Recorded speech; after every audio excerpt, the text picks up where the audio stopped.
Last week, Congress passed the Paycheck Protection Program and Healthcare Enhancement Act. This spending package is absolutely vital to make sure our small businesses are able to maintain their payrolls and help Americans receive their much needed paychecks.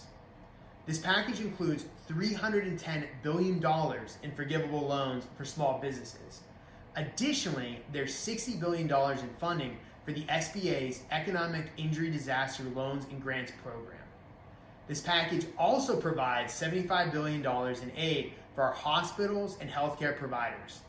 This money is going straight to our heroes who are on the front lines of this pandemic.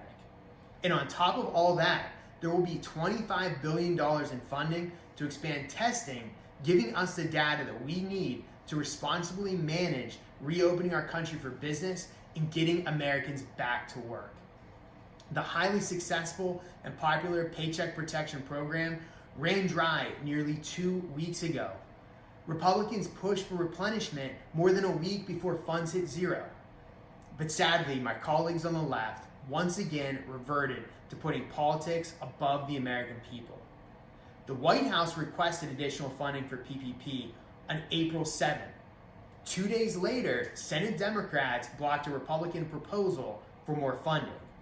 And then the funds ran dry on April 16th. It took Speaker Pelosi another week to bring the Paycheck Protection Program and Healthcare Enhancement Act to the House floor for a vote. Congressional Democrats spent 2 weeks dragging their feet on providing this funding for small businesses and their employees. And in those 2 weeks, we saw small businesses file for bankruptcy all across the country, and jobless claims rose by record numbers. But thankfully, this funding was finally passed.